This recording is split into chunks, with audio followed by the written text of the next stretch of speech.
नसीराबाद के मुख्तलिफ़ शाखन में ज़रई पानी की खोट सबब सारियाले फसल लाइ पोखियल बेजारो सड़न लगो है, जंहिं करे आबादगार सख्त परेशान आहिनि।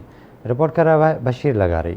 नसीराबाद तालुके के मुख्तलिफ़ शाखुनि ऐं वाहन जिन में राइस किनाल में निकिरंदड़ आर्थर ब्रांच ऐं उन मां निकिरंदड़ मंगियो शाख, खुआवर शाख, चिंजणी शाख खां अलावा मीरवा, मोंदरवा, बुट शाख, सनड़ो चीलो ऐं लुंडी शाख में ज़रई पानी की शदीद खोट थी वही है। आपाशी खाते जो इंजीनियर एसडीओ रिश्वत एवज़ आर्थर ब्रांच के रेगुलेटर चोटीअ जा दरवाज़ा बंद करे मुंड के बासर ज़मींदारनि जूं मथाई वारियूं ज़मीनूं भराए रहिया आहिनि, जंहिं करे हज़ारे जरेबनि जो पोखियल सारियालो बेजारो सड़ी सुकी रहियो आहे। जॾहिं त शाखनि जे पुछड़नि ताईं पानी न पहुचण करे शाखुनि मां वारी उॾामी रही है ऐं हज़ारे जरेबनि जो बेजारो पोखिजी न सघियो आहे। ज़रई पानी की खोट बाबति आबादगार आवाज़ टीवीअ सां ॻाल्हाईंदे चवनि था त पानी असांजो जियापो आहे, पानी को सवा त मरी वेंदासीं, पानी को सवा बची कोन था सघूं। हाणे उहो असांजो ज़रात ते जेको असांजो हे सॼो टाड़ूं टुछूं असां जेके पटका ॿधी शहर में ओधर सोधर ते लटा कपिड़ा वठण ईंदा आहियूं, उहो असां उहो फसुल जॾहिं कंदा आहियूं उहे दुकानदार तॾहिं उन नियत ते ॾींदा आहिनि त यार हिननि जो फसुल थींदो त असां हिननि खे जेको आहे न लटो कपिड़ो ॾियूं।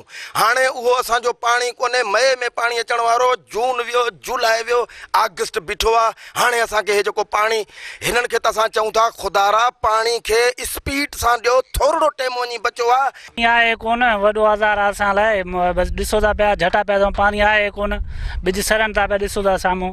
असांजो गुज़र सफ़र आहे हिन पोख ते, बिज महांगा वतलन हर हे गुज़र सफ़र पोइ ख़तमु थी वेंदो। पानी आहे कोन, ॾाढो आज़ार आहे पानी जो, पर त झटा था नो बिज सड़नि था पिया। साईं बसि अपील आहे त असांखे बसि पाणी मिले, बसि पाणी आहे कोन।